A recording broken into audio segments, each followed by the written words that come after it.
ये Tesla model S China में charging के टाइम फट गई। इस ओला स्कूटर ने खड़े खड़े ही आग पकड़ ली। इस टेस्ला मॉडल एस में एक ही दिन में 2 बार आग लगी और ये हाइपर ईवी लगातार 4 दिन तक जलती रही क्योंकि इसे बुझाया नहीं जा सका। हमने देखा है कि रिसेंटली एक ही वीक में इंडिया में लगातार 4 इलेक्ट्रिक स्कूटर जलने की खबरें सामने आई। पर आप क्या जानते हैं कि ये चीज़ें सिर्फ इंडिया में ही नहीं हो रही हैं, ये एक ग्लोबल फिनोमेना बन चुका है। चाहे अमेरिका की टेस्ला हो, इंडिया का ओला, चाइना का पूरा एक ईवी बस स्टैंड या फिर दुनिया की सबसे महंगी हाइपर ईवी हो, दुनिया भर में हर तरह की ईवी आग की चपेट में आ चुकी है। और इस बात से कोई फर्क नहीं पड़ता है कि उनकी कीमत 1 लाख है या 8 करोड़।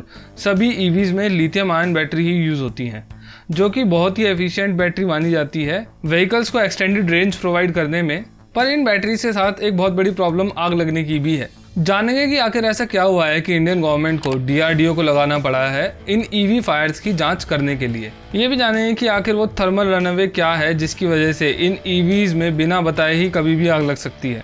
ये भी जानेंगे कि फायर डिपार्टमेंट्स क्यों इन ईवीज की आग को बुझाने में नाकामयाब होते जा रहे हैं और कैसे एक पूरा का पूरा जहाज डूब गया इन ईवीज की फायर की वजह से। ये जानेंगे कि कार कंपनीज ने क्या अल्टरनेटिव ढूंढा है इन लिथियम आयन बैटरीज का। और अंत में ये जानेंगे कि क्या इस टाइम ईवीज लेना समझदारी है।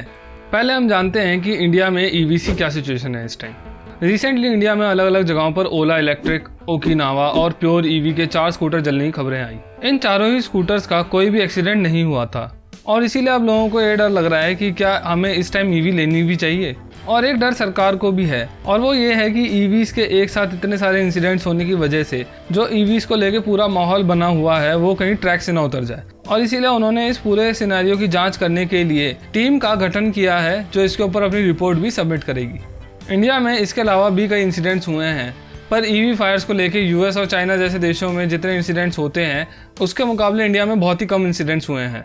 टेस्ला जो एक ईवी में रेवोल्यूशन लाने वाली कंपनी है और जिसे सबसे ज़्यादा एडवांस भी माना जाता है, उनकी आज तक 160 कार्स जल चुकी हैं और इसी तरह GM और निसान जैसी कंपनीज की भी गाड़ियां जली हैं।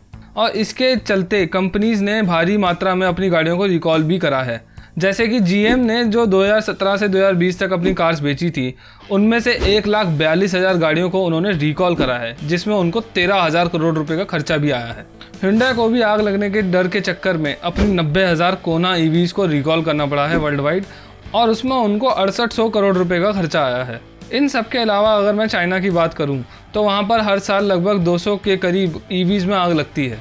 अब अगर इन स्टैटिस्टिक्स को ध्यान से देखें तो ऐसा लगता है कि ये कोई बहुत ज़्यादा नंबर नहीं है, जो कि सच भी है। पेट्रोल और CNG पर चलने वाली गाड़ियों के मुकाबले ईवीज में आग लगने के चांसेस 10 से 15 गुना कम होते हैं।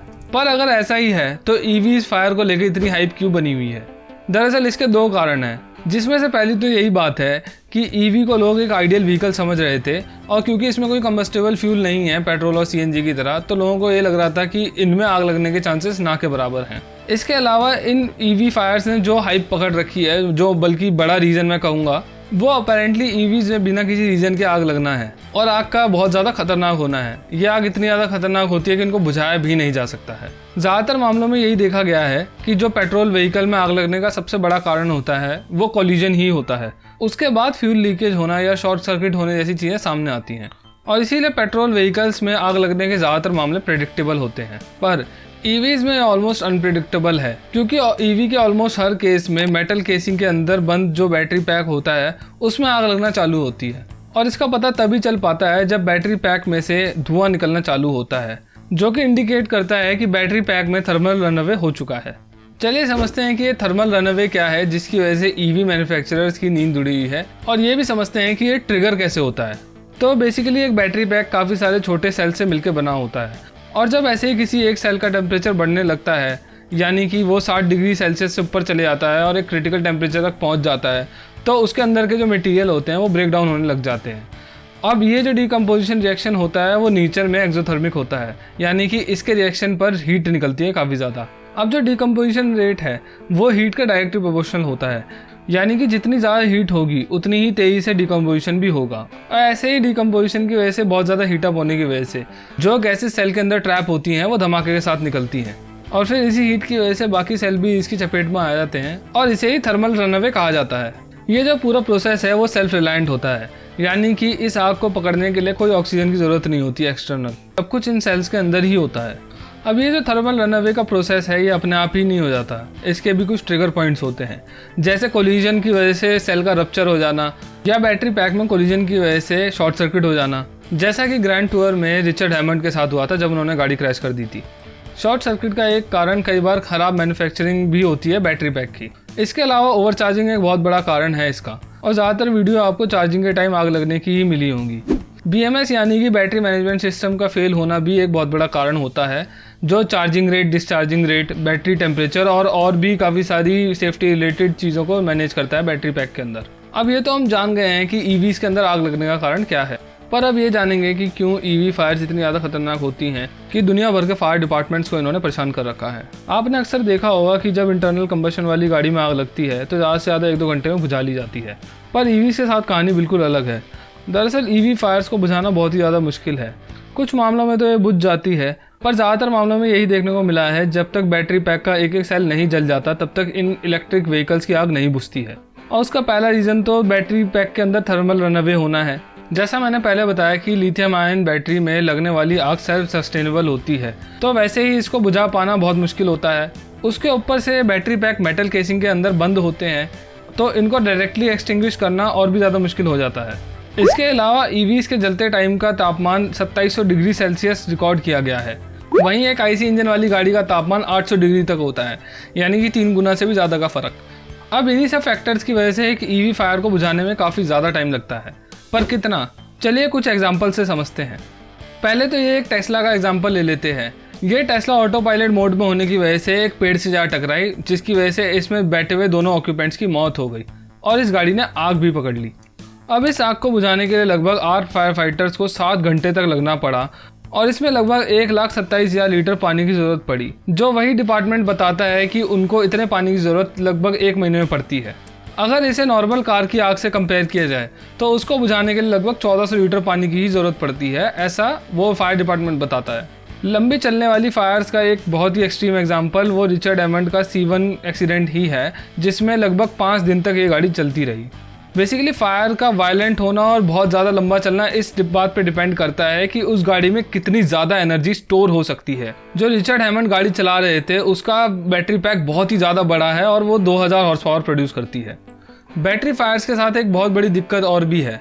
मान लो ये आग अगर बाई चांस बुझ भी जाती है तो इसके फिर से जल उठने का खतरा हमेशा ही बना रहता है, जिसका एक एग्जाम्पल ये टेस्ला कार है, जिसमें टायर शॉप में अपने आप ही आग लग गई और फिर फायर ब्रिगेड ने उसे काफ़ी देर तक मेहनत करने के बाद बुझाया और फिर वो लोग इसे एक गैराज में छोड़ाए, जहाँ पर शाम को इसमें फिर से आग भड़क गई। अब ऐसा इसलिए होता है क्योंकि जो पानी यूज़ होता है इनकी आग को बुझाने के लिए वो अक्सर कुछ देर बाद बैटरी पैक के अंदर फिर से शॉर्ट सर्किट कर देता है। इन बातों के अलावा आपको शायद याद होगा कि रिसेंटली एक खबर आई थी जिसमें एक कार कैरियर शिप में आग लग गई थी, जो कि VW ग्रुप की सारी कार्स को US लेके जा रहा था, जिसमें ऑडीज थी और ज़्यादातर पोर्शे कार्स थी। अब आग लगने का रीज़न तो नहीं पता, लेकिन ये ज़रूर माना जा रहा है कि आग को बहुत ज़्यादा भड़काने में जो EVs रखी हुई थी उसके अंदर उनका ही हाथ है और इसी वजह से इस शिप को रेस्क्यू नहीं किया जा सका और अल्टीमेटली 4000 गाड़ियाँ पानी में डूब गई VW ग्रुप की। कई बार ऐसा भी देखने में आया है कि फायर ब्रेकआउट होने के बाद कई हफ्तों बाद भी फिर से जल उठती है। अभी वर्ल्ड वाइड फायर डिपार्टमेंट्स के लिए कोई भी नॉर्म्स नहीं है EV फायर्स को लेकर, पर कुछ यूरोपियन देशों ने इसका अलग ही सोल्यूशन निकाला है। वो क्या कर रहे हैं कि गाड़ी को एक्सटिंग्विश करने के बाद जैसे ही उसकी फ्लेम्स थोड़ी सी थम जाती हैं, वो उसे उठाकर इस पानी से भरे हुए कंटेनर में डाल देते हैं और फिर इसे ले आकर एक खाली जगह पर छोड़ देते हैं ग्राउंड में बेसिकली, और इस पर 2 हफ्ते तक नज़र रखी जाती है। उसके बाद ही इसको डिस्पोज किया जाता है। इस सबसे एक सवाल ये उठता है कि अगर लिथियम आयन बैटरीज में आग लगने के इतने ही ज़्यादा चांसेस होते हैं तो इन्हें हम किसी और बैटरी से रिप्लेस क्यों नहीं कर देते।